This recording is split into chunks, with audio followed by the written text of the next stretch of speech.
started as a routine winter trip. My friends and I, 5 college students, decided to get away from the chaos of the city and enjoy a weekend in a cabin in the mountains. We found a remote cabin, nestled far from any towns. It was perfect. No phone service, no distractions, just us and the quiet of nature. Little did we know that the isolation would soon turn into a nightmare. The weather forecast predicted a heavy snowstorm, but we weren't concerned. The cabin was well stocked with food and firewood, and we thought we could easily weather the storm. But as the snow began to fall, something about the place began to feel strange. The isolation was overwhelming, and there was an unnerving silence around us. The first night, it was the first night that I began to feel uneasy. We were all gathered in the living room, playing games and enjoying each other's company. But around midnight, the power went out. The storm had knocked down some of the nearby power lines.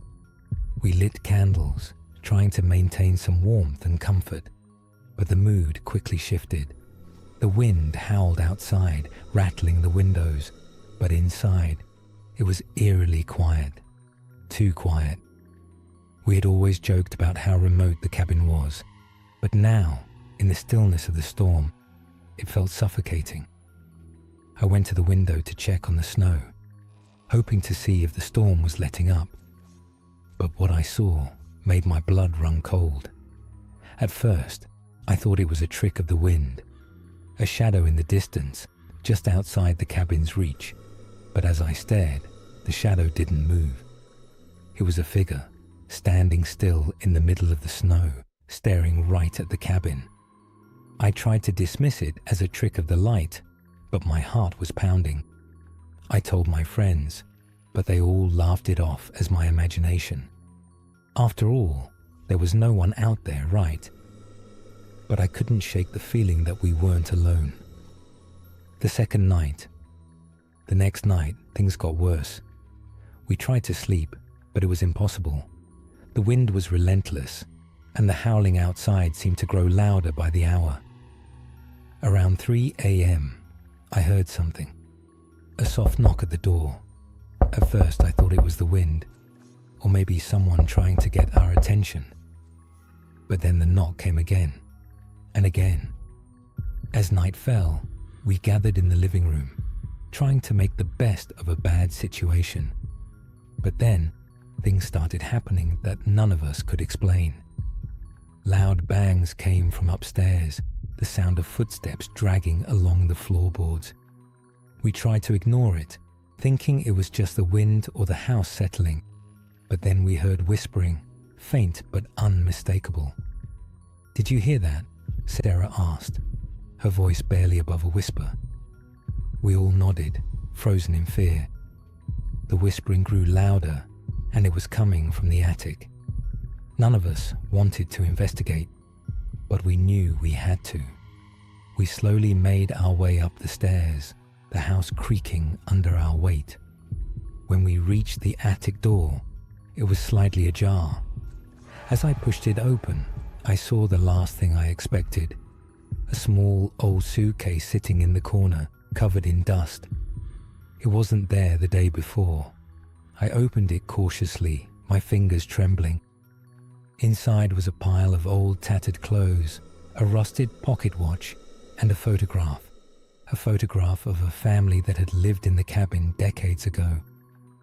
But there was something disturbing about the photo. The family was smiling, but their eyes were black, hollow, like they were staring right at me. The final night, we never found out who or what was haunting the cabin, but that night, the terror became unbearable.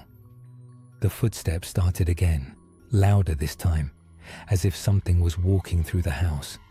The whispers turned into guttural growls, low and threatening.